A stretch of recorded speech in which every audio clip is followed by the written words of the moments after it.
Ah, yes, this is the fun bit. This is where I get very excited about watching people virtually walk through the door. Oh, So I can see, yeah, it's live now, so I can see people joining, which is amazing. And as Alice was just saying, there's lots of very familiar names, and also some new ones as well. So welcome everybody. I'll just let everybody get settled, and we will start in, let's say, 30 seconds.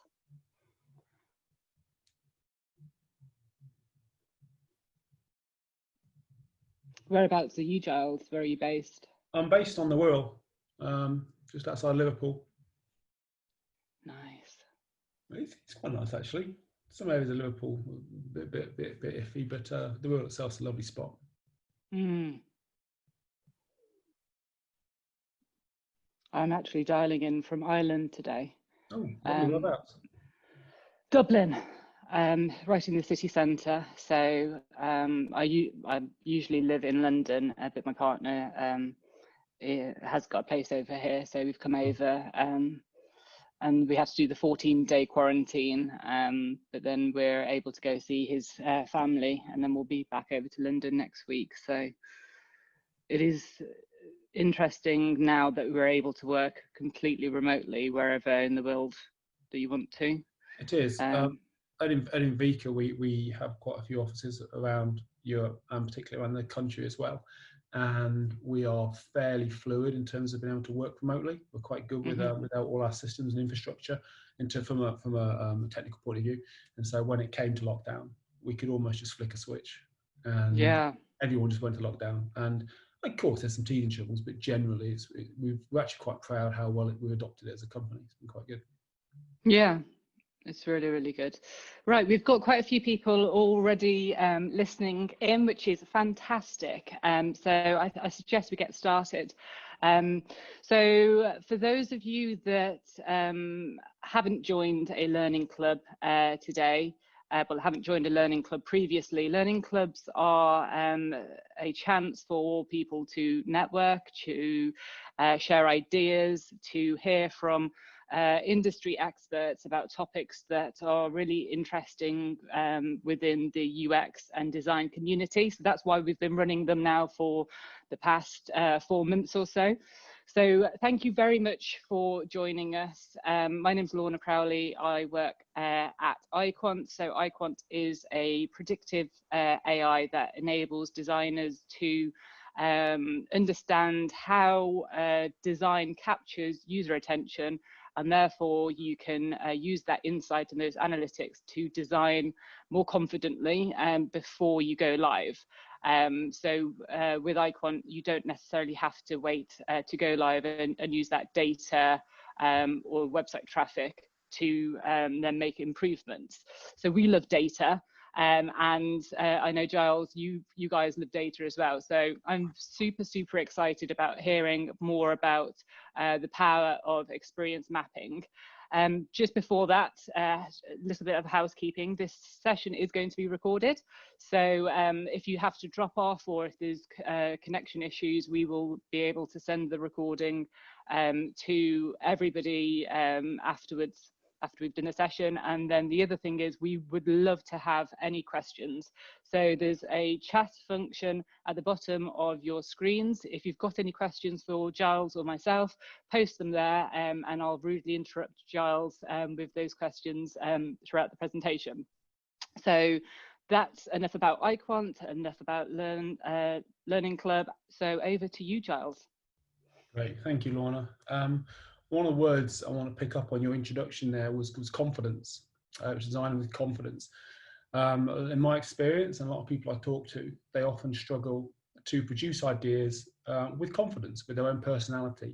And from a design point of view, that can hold people back from actually finding their own voice. And we are in the industry where we are looking to make people's lives more convenient, bring a bit more happiness, bring relief to them. And one thing I've noticed, and a lot of people notice, there's so much information out there at the moment, so much information, data, applications, techniques, everything. I'm quite sure if you have a look at your LinkedIn feed like I do very regularly. We're all in our own echo chamber, many of which can often be in our industry. In my industry, it's UX. And I can become very easily intimidated, very easily overwhelmed by all the things that are put out there. And that can knock my confidence, even being 20 years in the industry. So what I like to do is to sometimes think, well, rather than be overwhelmed by the data, sometimes how can we find ideas that can keep things going quickly and actually get energized teams and stop the confusion, stop the doubts. And because when you start to produce ideas with confidence, you start to energize this team, you start to produce great ideas. You're more confident when you present them, and people will listen to you more. And I think that's important, because then we can start to push boundaries rather than coming effectively results of our own echo chamber and trying to be everything to everyone. So in this presentation, I just want to go through a technique we've used before called experience mapping. Many of you are probably very familiar with it. And again, one thing I want to touch about this is there's a lot of mapping things out there, whether it's sort of service blueprint planning or mapping, or whether it's emotional or mapping, all these sort of things. And they often mean different things to different people, different things to different companies. And indeed, people in my company have a different take on experience mapping to how I have a take on it. My background has been in all sorts of areas of design, from advertising and brand management. And I suppose I come at it from a more creative aspect. I found that coming at it from a more creative aspect than a more data-driven aspect, like I say, helps energize people and helps give us things to latch onto and move ideas quickly. We are a very visible species. We like to get behind things that we see, emblems or signals. And I think that's an important part of the process when you're trying to create some rapid ideation and keep people excited. So first of all, what I'll do, I'll touch on an example of how much data actually is out there. So, and this is of May 2018, so this is a couple of years old, so it's quite scary. So 2.5 quintillion bytes of data a day are produced. 90% of the world's data was generated between 2016 or 2018. That's the kind of world we're living in right now. 3.7 billion humans use the internet. You could probably chalk that up to 4 billion now, I would have thought. Google processes 40K searches a second. Each minute, there are 60 million text messages sent. There are 990,000 Tinder swipes, which makes me very grateful that my life took off before Tinder came along. There was 156 million emails sent. And let's not forget, this is all before the last 4 to 5 months of COVID. This must have gone through the roof now that people are adopting indeed conferences like this and sharing information. The Weather Channel receives 18 million forecast requests and 13 new songs are added to Spotify. There are 45,788 Uber trips and 600 new Wikipedia page edits. Now, what this tells me is that there's a huge amount of data being produced, but that data has been produced from the data that's been required to understand what products to make to produce this data. And that's all being driven by user needs. All the instances, everything's, the Uber trips, for example, you need something at that particular time. It's not about booking something to come in 2 weeks' time or what have you. You need that. The Tinder swipes, it's all instantaneous. It's all looking at what the user needs at that particular time. And that's something that I think something we can tap into. Because surfacing the right content at the right time can positively impact lives. And like I said, we are in the smiles business. We're in the make people happy business. We're in the convenience business. And when you look at what positive impacts lives, I want to pay attention to the word there that I've underlined called lives. Lives are made up of emotions. Lives are made up of frustrations. People can be happy. People can be miserable. People can be anxious. People can be depressed. People can be delighted. All these emotions drive us to how we interact with these little things every single day. Our computers, our laptops, our tablets. And those emotions can basically be the driving factor between whether a product or an app is successful or why it fails. If something doesn't deliver the right content at the right time, it's going to frustrate me. If it takes too long to load, for example, if it's got accessibility issues and I have an impairment, it's going to frustrate me, it's going to upset me, and I'm going to just turn it off. I'm not going to recommend it to anyone and it will fail. because you have to surface the right content at the right time to positively impact lives. And that's what we're trying to achieve here. And sometimes what I want to talk about today is all this data I've spoken about. Sometimes we haven't got all that data to hand.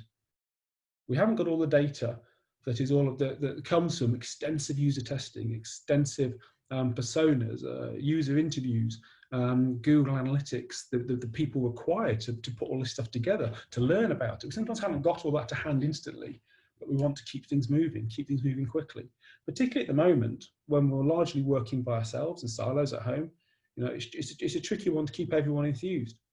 I want to share a project now with you that what we did was we found that often it's the data found in empathy. And I spoke about emotions that can drive us towards a genuine user experience. We're all people, and we're all designing for people. We all draw on our life experiences. We draw on what it feels to be disappointed. We draw on what it feels to be successful and happy, and we can work with that. And obviously we have to do elements of research to a degree, but sometimes, like I said, when all of the data analysis research, almost like the data science, isn't available, how can we keep things moving along quickly? Well, that's what I share with you today. So a couple of years ago now, we had a client. It was a nursing agency. They didn't really know where to start. Their tech was creaking. Their ability to deliver to potential new nurses that could come and work for them was clumsy, to say the least. And they just didn't know where to start. They know they needed to start somewhere. So this nursing agency, their role was basically when hospitals are short-staffed, they would offer extra shifts for NHS nurses, for example, who would then go and fill those roles. And to achieve all this, there were certain things. There was a screening process they had to go through. They had to, not before they even got to the screening, they had to fill out extensive questionnaires and application forms. And they had, even before that, they had the deliberation of, all the doubts that would come with creating a potential career as, let's face it, a freelance nurse. And so the client knew they need to invest in tech, but they just hadn't really got a clue where to start. They got a few bits and bobs out there, but nothing was really working. They had three core sort of KPIs, I suppose you'd call them. One was to increase the active nurse base. One was to increase the number of clients, and by clients, it's a very brutal way of saying hospitals, but it was how they phrased it. And high client and nurse satisfaction. I mean, that's an obvious one really, but there was some three areas they wanted to work with it. So what we did, we started looking at how some of the nurses felt. But to do how they felt, we had to look at the situations they were in. So, for example, this is where we did an element of data. We interviewed some existing nurses from this agency and nurses who weren't part of that agency. And we went through the whole process. We looked at the process from woe to go. And we basically did what's called, we started an experience map, which is mapping the experience of a nurse who's considering joining a nursing agency, who is joining a nursing agency. And then throughout all those, we dropped another level and then went, okay, what elements are they looking at when they're considering? What are they thinking about? What are their actions when they might be browsing the internet, they might be looking for references of particular nursing agencies from fellow nurses, colleagues, that sort of thing. And then when you get through that stage, you might look at joining this specific nursing agency, and you might be going through the application form and so on and so forth, and then go through the screening process and then onto your first shift and during the shift and after the shift, etc., etc. And we basically just spoke to them about their experiences. That was all really. And we asked them three simple things. We asked them, what were you doing at that time? What were you thinking at that moment? And then what are you feeling? And the reason why we wanted to find out what you were feeling is because we wanted to find out where these human emotions were letting down the business model of this particular agency. Where were people getting frustration? Where were people finding the pain points? Because when you find pain points in the existing business model, you can find opportunities on how to improve that. There's no point looking at areas where their delight is. I mean, yes, you can take advantage of things that delight people, of course you can, but you want to make this a better experience. And we wanted to identify the opportunities that we could change to stop the nurses even feeling negative towards the process, which would encourage them to keep moving through the process and to eventually sign up to be a nurse of this particular agency and successfully treat the patients, which, let's face it, that's all we want. So we started to look at this. And as a project, we started to break it down to three sections, I suppose you'd say. So this section would have been the research phase. And this is how easy it can be.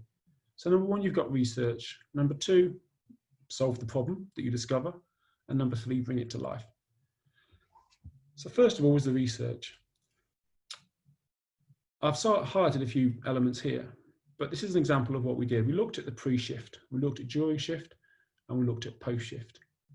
And then all we started to do really was look at patterns, I suppose you'd say. So it'd be the pre-shift. You'd look at, we've got some points here, and I've highlighted a few. And then we started to look at these patterns. So number one, in pre-shift, you could see that people were refreshing the nursing app. So these are people who are existing members of this nursing agency. They were refreshing the app to find out when there's a next shift coming up, which makes sense. Of course they do. But we noticed also, doing-wise, people were checking for upcoming shifts. Now, I don't know about you, but if I've got a nurse that's looking after one of my family members, I don't want them checking their phone looking for upcoming shifts. So, okay, it's interesting. And then we start to look at the other things that might be telling us, giving insight into what people might be feeling. So in pre-shift there, number 8, tell hospital at ETA by phone. Well, if I'm a new nurse and I'm starting a new hospital for the day, and I've got to tell the hospital at ETA, then I'm going to start to get a bit panicky about arriving there late. What if I get in trouble with that? Does that give me good, bad feedback to the agency? And we started to ask people more and more about this and find out what they felt about these elements, what they were doing, what their actions were. Aspects about shift overruns, what does that make people feel? Post-shift, vent any frustrations. So we're starting to unearth some of the feelings. And like I say, the common one we found out was the checking for upcoming shifts. And we found that that was inducing quite a lot of concerns and anxiety around the nurses. And this is just one small aspect. We did this into an entire experience map, like I said, going from pre-shift, during shift, post-shift, and looked at all the different aspects that many different nurses would be encountering.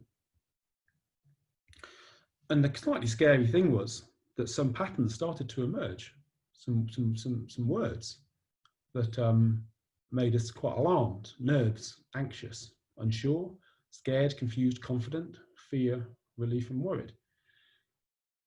That, to me, isn't a good position for nurses to be in at the front line of the NHS. So how can we look to change this?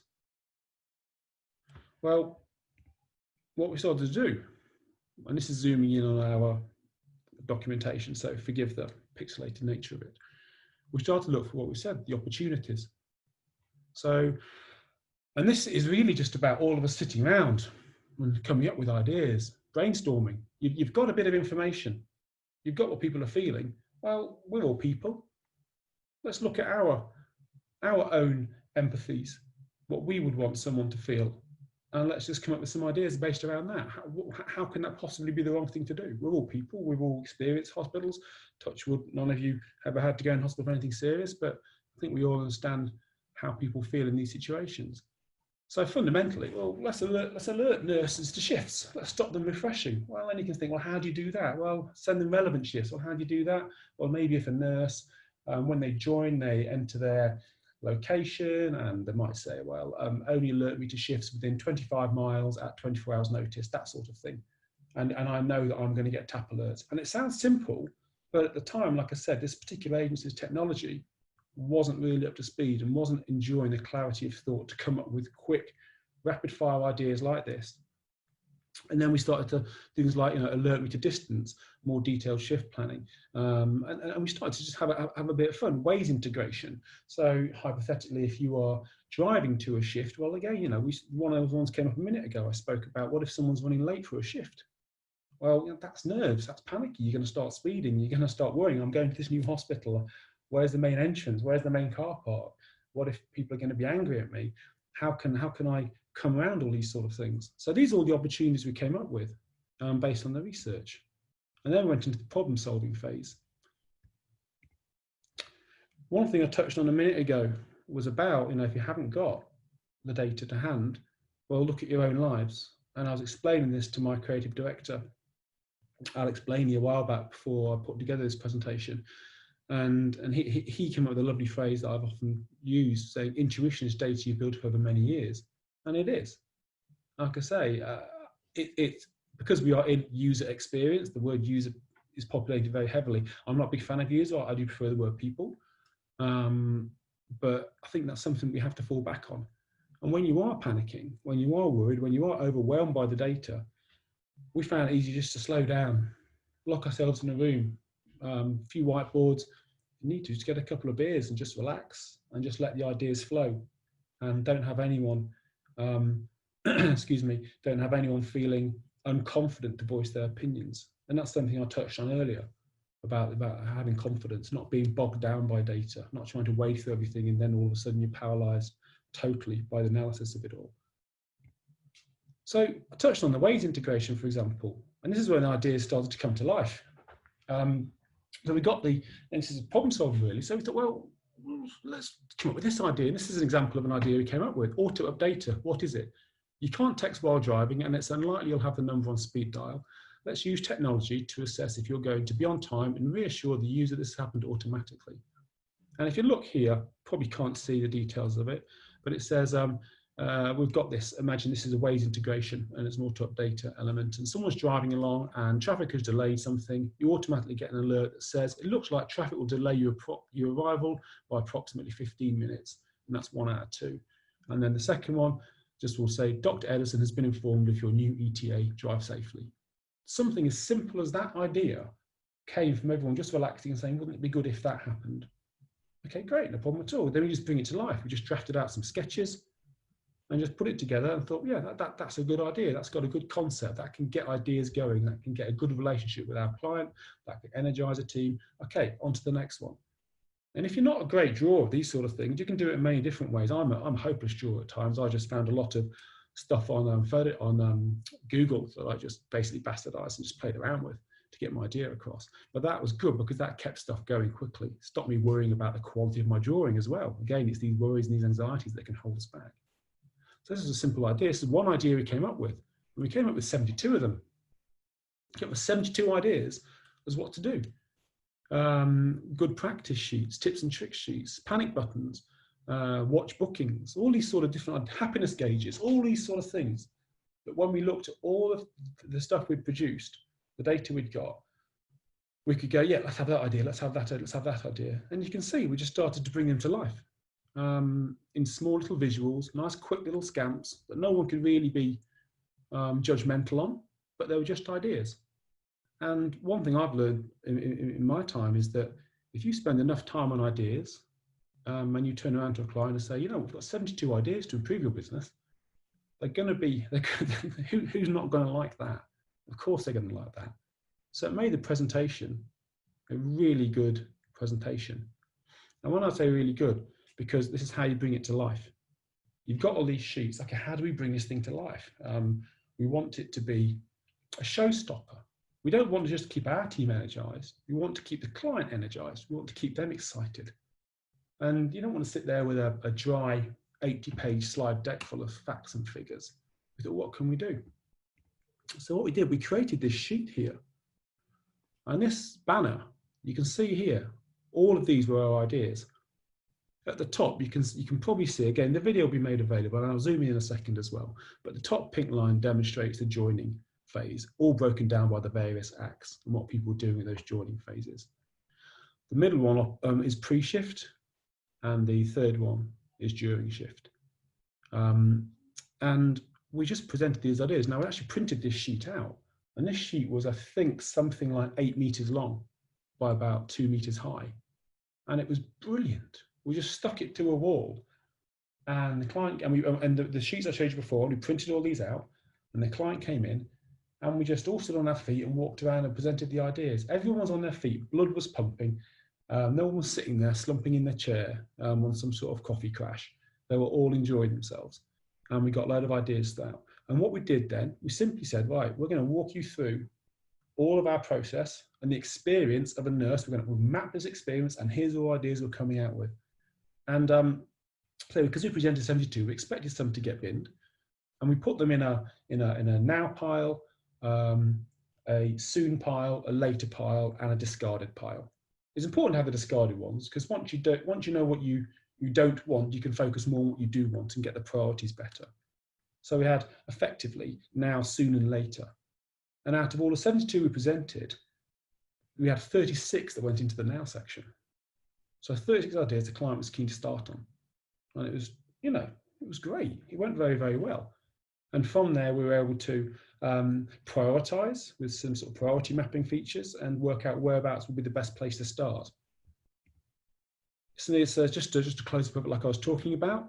So you've got the joining and the consideration and the application, and you can go into expose availability, your lifestyle planner, simplified registrations, all these sort of things that weren't available, birthday bonuses we've got there, all these bits and bobs that weren't available that actually ended up being made available, which was fantastic. And this is just an example of us when we were presenting the banner, really. You can see on the left-hand bottom picture, this is us presenting it to the client, and we were there. Actually, the second time we did some work with them, actually, we presented it originally at our offices. This time we took it to their offices as well, and we stuck it up and we talked through everyone, all of them again, just to make sure that we're comfortable where we're going with the direction. And then the best thing was that we actually handed over this as an artifact to the client.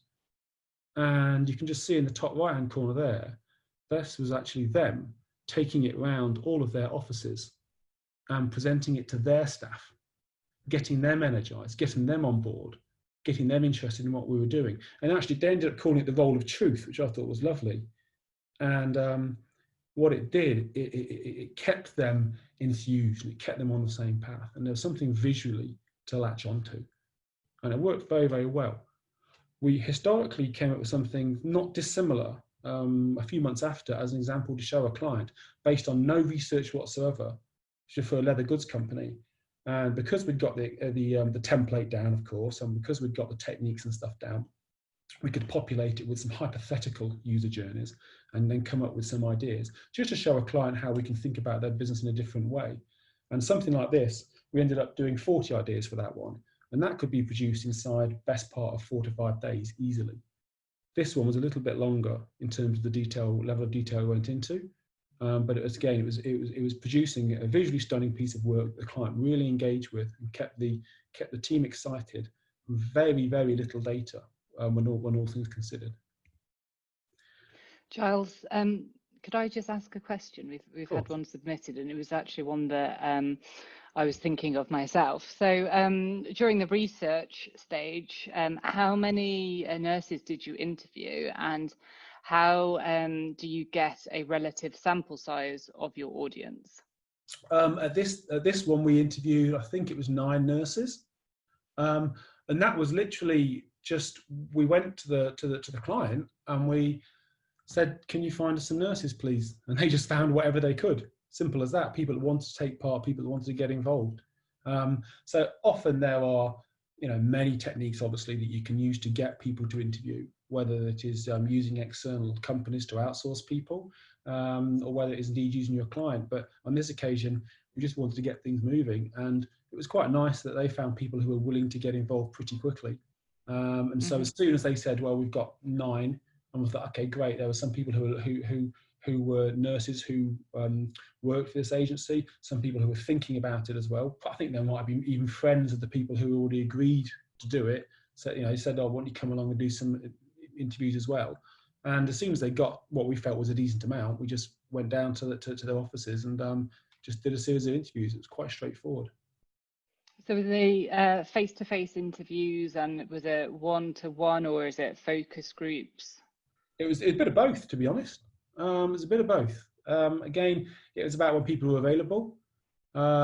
We spent a day with them.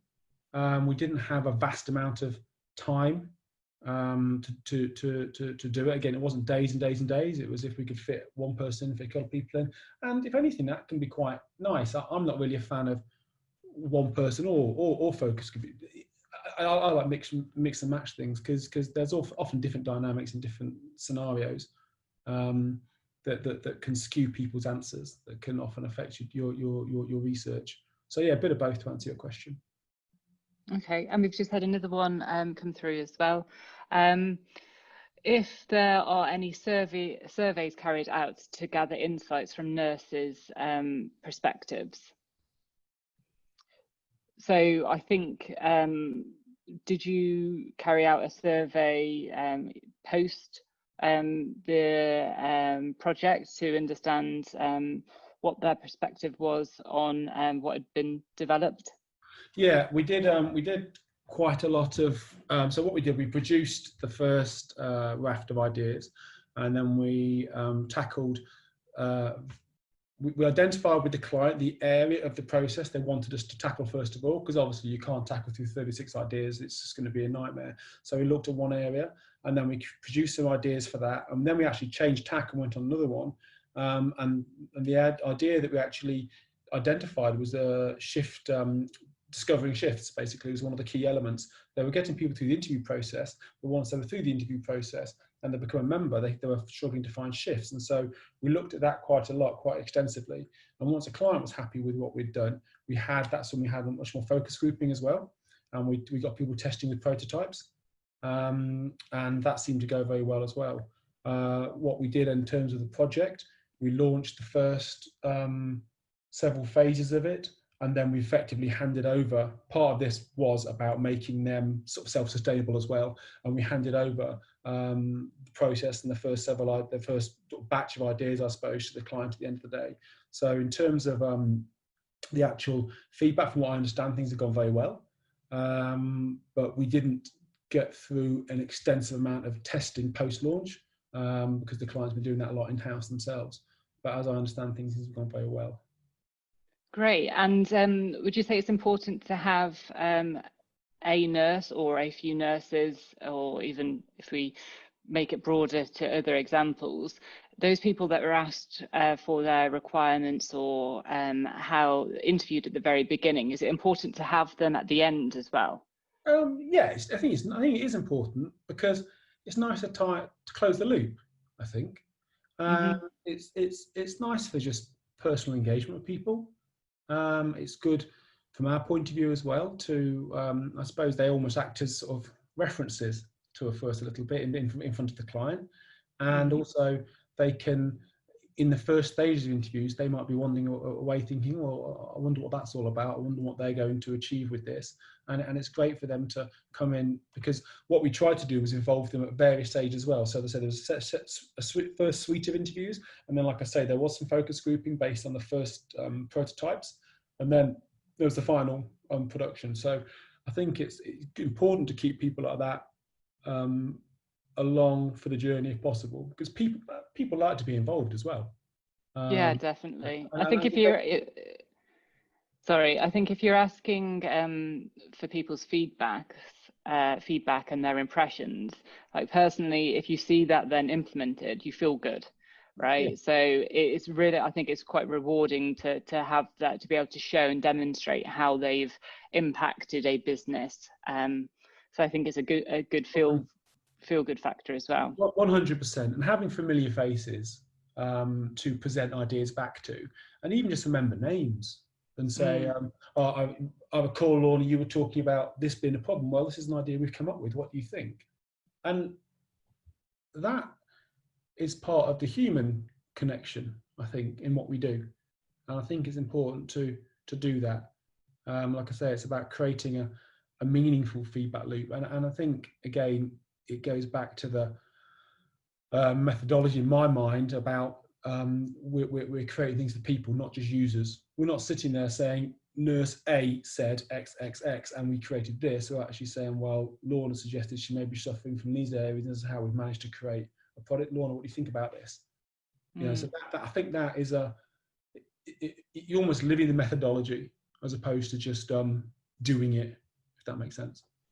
Yeah, definitely. And we've just got another question from Ray. Would you always recommend the pre, during and post experiences for experience mapping? Yeah, I would actually. I mean, they obviously break down into many more levels. But as I've been doing some mentoring work with some people for the last 4 months, I suppose. And we've been going through the experience mapping, and as they come up with ideas for what we're actually doing, we're doing products for post-COVID-19 world. And as I've been going through the experience mapping, I find myself actually just saying to people, you know what, actually it is before you engage with this product, during your engagement with this product, then after your engagement with this product. I mean, so, and that, and I say again, ties the loop closed. It says these are, so then people go back to the start again, and they keep going, they keep going, they keep going. And obviously in an ideal world, once you've, in this particular product, once you'd gone into, you know, during the shift, for example, or using this, and you'd finished it, you wouldn't go back into like the beginning again. You just kick into the to the 2-cycle loop. But yeah, definitely I'd always go for a pre, during, and after. Great, thank you very much. Great. So just, I mean, coming through my closing slides now, to be honest. So I would like to say that 3 areas to take away will be sort of creative content in 3 easy steps. One would be research. We have to do research, of course we do. There has to be some element of context written around this. Otherwise, we are just people sitting in rooms with massive designer-led egos, which we all know is a scary thing, and just fall apart at the first stage when we present back to a client. I've been in presentations before when that's happened. Thankfully, not a presentation I've led when I was much more of a junior, and it's a lesson I've learned quite living through awkward moments. So yeah, it has to be some research, because you have to show your level of thinking. And effectively, at the end of the day, we are looking to solve problems. Just like a lawyer solves problems with their knowledge of the law, or an accountant solves problems with their knowledge of accountancy. We are looking to solve problems with our knowledge of design thinking, our knowledge of our ability to listen. But it's important in this way to keep it moving fast. We don't want to be solving problems when we are sitting there getting stifled, because that's where fresh content's not going to come from. Fresh content is going to come from having the confidence to think outside the box a little bit, to get outside, not necessarily get outside your comfort zone, but get outside of the reassurances that too much data and too many people are giving you to allow you to say something. Get outside of that and just say, put something out there, and keep that moving fast. And the third one's probably the most important, which is bring it to life. Capture your imagination, and you'll capture everyone else's. And that's a really important thing. As a designer, going back to what I talked about before about intuition, one of the things that I know when I'm onto something is when I get that sort of the hairs on the back of your neck stand on end, because you think, well, that's good. And that's from, you know, like I said, 20 years in the industry, and I wanted to be a designer since I was a little boy. And I've always trusted that instinct. And I think it's important to get yourself enthused, get yourself excited, because when you get that inside you, people see that passion and people feed off it. So bringing stuff to life is really important, I think. And I mentioned before, we get behind emblems. People get behind flags years ago, and when they used to march into the Crusade Wars and all that sort of stuff. We follow things. We follow visual references. And it's really important to keep those ticking over, and that will really help your team follow you and help the team remain energized and come up with some good content. There's a couple of guides I'll happily send out to people. These are a couple of PDFs that I find useful that we've used. One on service blueprinting and adaptive path guide to experience mapping. Happy to anyone. We'll find a way to send these out, or people can just contact me directly via Twitter or whatever, and I can send them out to you. So that's effectively me, really. We obviously had some questions already, but of course, if anyone would like to ask any more, then please feel free. Brilliant. Thank you so much for that presentation. It was scarily refreshing, and I don't know why we don't focus more on people and emotions. It's something that I'm personally guilty of, working for a B2B company. So we're selling to businesses, and my entire career, the main difference you think of from B2B to B2C is the removal of emotion during the decision-making process, but actually it's not. And I think the more that we all remember we're selling to people, and and not even selling, we're helping solve problems and focusing on those emotions driving or associated with the problems, I think we'll all do a much better job and enjoy it more. So I loved as well the photos of the team sharing the ideas internally. Obviously, current climate, we can't do that. We're not able to all get in one room having beers as much as I'd love to be doing that right now. Have you got any recommendations on creative ways in either communicating ideas or creative ways of harvesting those ideas?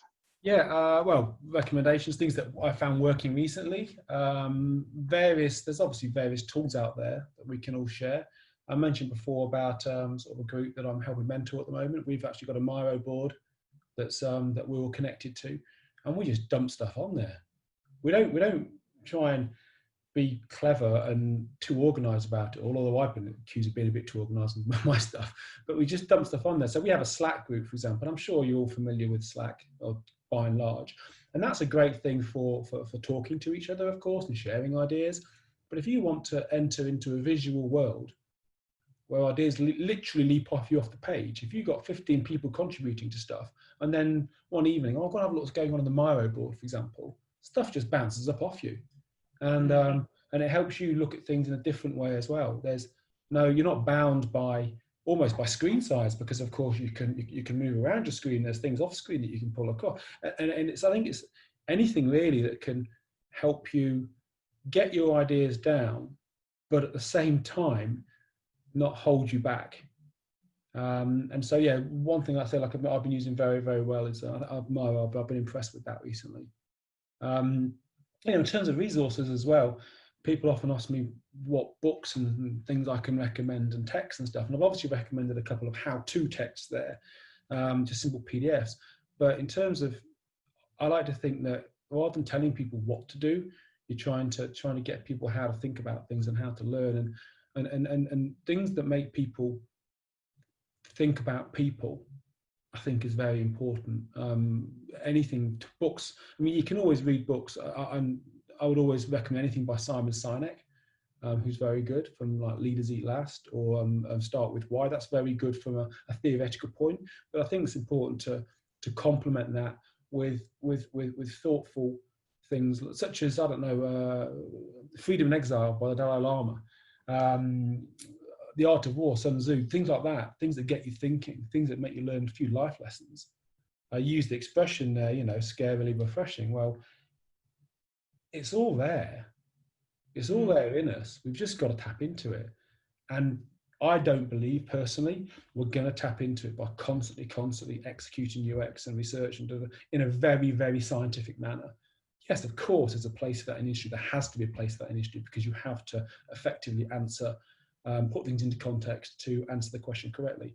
But at the heart of it, you've got to stimulate your mind, and you've got to energize people, and you've got to look at the people you're designing for, not just the user.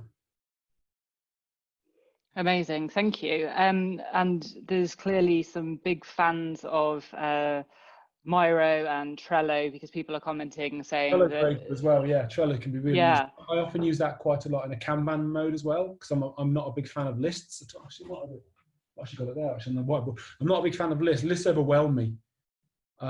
People can't operate with lists. Who can operate and just have stuff dumped on them and just be panic? Trello I use for Kanban. It just helps me. I mean, don't know if anyone's familiar with that technique. I'd always recommend it. It helps effectively people limit their work in progress, and it gives you time to think about stuff. It gives you time to not be a machine, to be a person, and to think about things correctly. And I think that's a very good way of coping with working through your process as well. Particularly in this day and age, we're all overwhelmed. There's a lot of anxiety around, and to create that mental slack in between your thought processes is a big thing. And I'd recommend Kanban highly for that as well.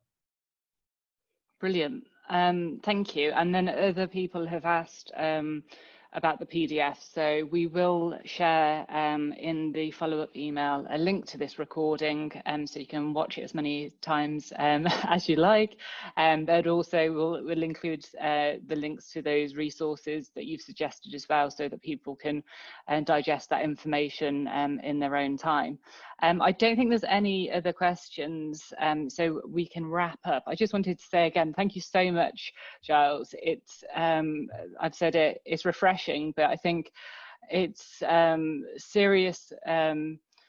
We need to be questioning why we're doing things a lot more. And as you said, the current climate, it's intensified the fact that we're kind of gone into panic mode and we're trying to do as much as possible.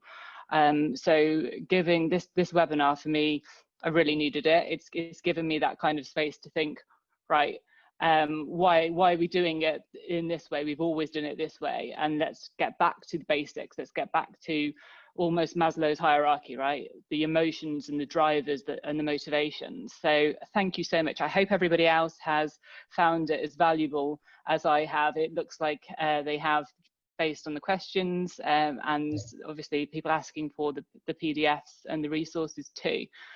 So huge thanks. Do people know how to contact you if they've got any more questions? Yeah, I mean, you can find me on LinkedIn, Giles Airey, okay. Fairly straightforward. And my Twitter handle is Giles_Airey. That's fairly straightforward as well. Yeah, and please, just to echo that, if anyone has any questions or like any help, just get in touch. Always open. Great. Thank you so much. Have a great evening, afternoon, wherever you are. Thanks again. Thank you very much. Bye. Bye-bye.